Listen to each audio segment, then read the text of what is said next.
ও বুঝি দুইটা আমল গেলাম।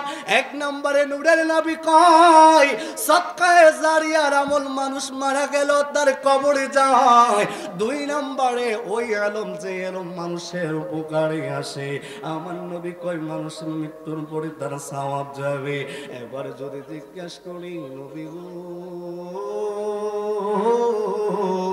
ও মায়ার নবী গো আমার, তিন নাম্বার আমলটা কোনটা গো নবী আমাদেরকে বলে দেন না। আমার নূরের নবী কয় কোন মানুষ যখন দুনিয়ার জমিন থেকে মারা যাবে, তার যদি নেককার সন্তান যদি দুনিয়ায় রাখা যায়, ওই নেককার সন্তান যদি দোয়া করে, আমার নূরের নবী কয় মৃত্যুর পরেও ওই ব্যক্তির আমলনামায় তার নেককার সন্তানের দোয়ার কারণে আমার আল্লাহ তার কবরের ভিতরে সওয়াব পৌঁছাইতে থাকবে। বলেন সুবহানাল্লাহ, আল্লাহু আকবার, ইয়া রাসূলুল্লাহ। আশিকি হুজুরে কেবলার আগমন, শুভেচ্ছা স্বাগত। মুফতি আল্লামা কারি আবু তাসাব হুজুরে কেবলার আগমন, শুভেচ্ছা স্বাগত। পীর কেবল আল্লামা মসিউদ্দুল্লাহ হুজুরে কেবলার আগমন, শুভেচ্ছা স্বাগত। সতুরা পাক দরবার শরীফ জিন্দাবাদ জিন্দাবাদ। অমর সিং রেজবিয়া দরবার শরীফ জিন্দাবাদ ফরজগন্দি আল ওয়াইসিয়া দরবার শরীফ জিন্দাবাদ। আমার আব্বুরাম আমার নবী বলেন তিন নম্বরে কোন সন্তান যদি তার মা বাবার জন্য দোয়া করে, কোন নেককার সন্তান যদি দুনিয়ায় রেখে যায়, আর ওই সন্তান যদি মা বাবার জন্য দোয়া করে, আমার নবী কই তার কবরের ভিতরে ওই সওয়াব পৌঁছাইতে থাকবে। বাবারে এখন আমরা কোন জামানায় আসছি জানুনি? আমার উস্তাদ আল্লামা মুফতি শেখ তাজুল ইসলাম আহমদী ফতোয়া দিতে হয় না। আজকের মাহফিলে যিনি শুভ আগমন করলেন আল্লামা হাফেজ ওয়ালিউল্লাহ শিকির ফতোয়া দিতে হয় না। আজকের মাহফিলের পীর সাহেব হুজুর কেবলা আওলাদের রাসূল সৈয়দ মুসিউদ্দৌলা হুজুর কেবলা ফতোয়া দিতে হয় না। আমগো দেশের ভার্সিটির কতগুলো স্টুডেন্ট মুখের ভিতরে দাঁড়িয়ে নাই, ওই বেটাই ফতোয়া দিছে তার বাবা মারা গেছে, সে ফতোয়া দেয় বাবার জন্য কুলখানি করা জায়েজ নাই, চারিদিন না করা জায়েজ নাই, জাফত করা জায়েজ নাই। জোরে কি নাউজুবিল্লাহ বলা যাবে না? আরো জোরে কই তৈব নাউজুবিল্লাহ। ফতোয়া দিবে মুফতি সাহেব, ফতোয়া দিবে মাদ্রাসার যিনি আলেম তিনি, ফতোয়া দিবেন মাদ্রাসার অধ্যক্ষ মহোদয়, ফতোয়া দিবেন ফতোয়া বিভাগের যিনি প্রধান ফকির সাহেব ফতোয়া দিবেন। কিন্তু কোন জামানায় আসলাম রে বাবা? ভার্সিটির ছাত্র ভার্সিটিতে পড়ে, মুখে তার দাড়ি নাই, ক্লিন শেভ করে, বাবার জানাজায় দাঁড়ায়া বলে বাবার কোলখানি করা জায়েজ নাই, এটা বেদাত। ও বাবা, নবী বলেন মৃত্যুর পরে সন্তান যদি নেককার হয় আর ওই সন্তান যদি দোয়া করে, বুখারীর হাদিস, আমার নবী কয় ওই সন্তান যদি দোয়া করে আমার আল্লাহ তার মা বাবার কবরে সওয়াব দিবে, সওয়াব বন্ধ হয় না। আর ভার্সিটির ছাত্র কি না কি তার নাম সার্জিস আলম সম্ভবত, সে বক্তব্য দিল মা বাবার মৃত্যুর পরে সে কোনখানি করবে না।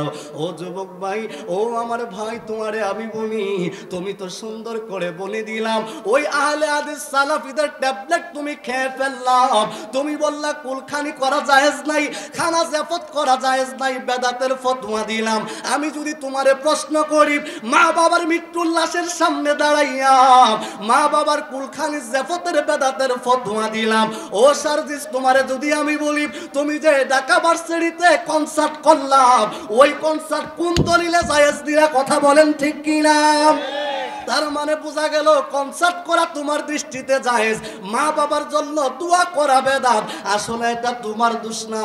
তুমি যে ইহুদিদের ট্যাবলেট খাইছো, তুমি যে ইহুদিদের ট্যাবলেট বেদাতীদের ট্যাবলেট খাইছো, তুমি যে আহলে হাদিস সালাফির ট্যাবলেট খাইছো, এই জন্য সেটা তুমি ভুলি দিচ্ছ।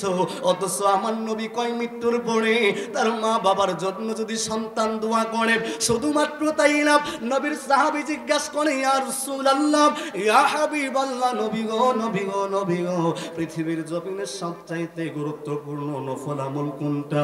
আমার নবী জবাব দেয়, ও উম্মত শুনে নাও, মানুষকে যদি ক্ষুধার্ত ব্যক্তিকে যদি আহার দেয়, এটা আমার আল্লাহর কাছে বড় প্রিয় হয়। জবান খুলে কি সুবহানাল্লাহ বলবেন না? আমরা যখন খানা জাফত করি, ওইখানে যেমনি ভাবে ধনীদেরকে দাওয়াত দেওয়া হয়, ওইভাবে গরিবদেরকেও দাওয়াত দেওয়া হয়, ওইভাবে মিসকিনদেরকেও দাওয়াত দেওয়া হয়। সুতরাং এইখানে মূলত দাওয়াত খাওয়ানো বেদাতের ফতোয়া না, মূল জায়গা হলো মা বাবার জন্য দোয়া বন্ধ করে দেওয়া হচ্ছে। কথা বলেন ঠিক কি না? এই জন্য বাবা মনে রাখতে হবে, কবরের আপন মা হবে না, কবরের আপন বাবা হবে না, কবরের আপন সন্তান হবে না রে, কবরের আপন দুনিয়ার কেউ হবে না রে বাবা। ওই কবরে যিনি আপন, তিনি হলেন আমার নূরের নবী। কথা বলেন ঠিক কি না? দিন রাত কাঁদি শুধু নবীকে পেতে, দিন রাত কাঁদি শুধু নবীকে পেতে, মুদের জন্য কাঁদেন নবী ওই মদিনাতে, বাবা মুদের জন্য কাঁদেন নবী ওই মদিনাতে। আমি যাব কবরেতে, কেউ তো যাবে না, 2-3 দিন কাদার পড়ে আমায় মনে রাখবে না। কথা বলেন ঠিক কি? এ যুবক, ও আমার মুরব্বী বাবা, এত টাকা, এত পয়সা, ধন দৌলত, বাড়ি গাড়ি, ব্যাংক ব্যালেন্স যে সন্তান তারে দিয়া গেল, ওই সন্তানটা বদাকিরা সালাফের মানহাজে ঢোকার কারণে ওই সন্তান তোমার মৃত্যুর পরে দোয়া করাইবে না, তোমার জানাজার পরে হাত তুলে দোয়া করার বেদাতের ফতোয়া দিয়া দিবে। তোমার মৃত্যুর পরে তোমার টাকা ভাগাভাগি হবে, কিন্তু তোমার জন্য দোয়া হবে না, তোমার জন্য খানা জাপদ হবে না। ও যুবক মনে রাখো রে যুবক, তুমি আজকে তোমার বাবার জন্য দোয়া করো না, তুমি আজকে তোমার বাবার জন্য খরচ করতে চাও না, কিন্তু এই বাড়ির মালিক তোমার বাবার কারণে হইছো, এই ঘরের মালিক তোমার বাবার কারণে হইছো। তোমার বাবা না খায়া তোমার জন্য সম্পদের পাহাড় গড়ছে, তোমার মা না খায়া তোমার জন্য অর্থ জমাইছে রে যুবক। এই জন্য বলি, আল্লাহর দরবারে যদি আসামির কাঠগড়ায় যদি দাঁড়াইতে না চাও, তাইলে একটাই মাত্র পথ, একটাই মাত্র মত, ওই পথটা হলো আহলে সুন্নাত ওয়াল জামাত। চিৎকার দেয়া বলেন ঠিক কিনা রে বাবা? আর একটু জবান খুলে বলেন ঠিক কিনা? আমার আপুজিরা, বাবারা, ভাইরা, বন্ধুরা, বলতেছিলাম এই জন্য বাবা, আজকের দিনের সন্তানদের উপরে ভরসা করা যায় না।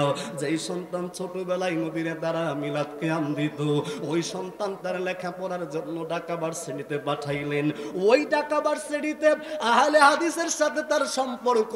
এই জন্য লোকটা কি করলো জানেননি? যেই ছেলেটা সারা জীবন মা বাবার কদমে দইরা সালাম করতো, ওই ছেলেটা বাড়িতে আইসা কই কদম ছোঁয়া বেদাত, ওই ছেলেটা নবীরে সালাম দিতে যায় কই নবীরে সালাম দেওয়া বেদাত, ওই ছেলেটা কয়েকদিন পরে বলবে দোয়া করা বেদাত। তার মানে বোঝা গেল আজকে ধর্ম নামে আছে, কিন্তু হাকিকতে ইমানদার খুঁজে পাওয়া যায় না। কথা বলেন ঠিক কিনা? এই জন্য যদি ইমানদার হতে চান, নিজেকে যদি সালফে সালিহিনদের অনুসারী করতে চান, আমার আল্লাহ রাব্বুল আলামিন কুরআনুল কারীমের মধ্যে জানিয়ে দিলেন, ইয়া আইয়ুহাল্লাযীনা আমানু তাকুল্লাহা ওয়া কুনু মা'আস সাদিকিন। আল্লাহ রাব্বুল আলামিন বলে, ওরে ঈমানদার, আমি আল্লাহকে ভয় করো, ওয়া কুনু মা'আস সাদিকিন, এবং যারা আমার সাদিকিন বান্দা, আমার সত্যবাদী বান্দা যারা, তাদের সঙ্গী হয়ে যাও। আজকে বেদাতের ফতোয়া আসে, কিন্তু আমার নানা ভাই, আমার হুজুর ডানে বামে বসা, ওনাদেরকে জিজ্ঞাসা করলে আপনারা জানতে পারবেন আজ থেকে 10 বছর আগে এই ফতোয়াগুলো এইভাবে ছিল না। তাই কারা আমাদের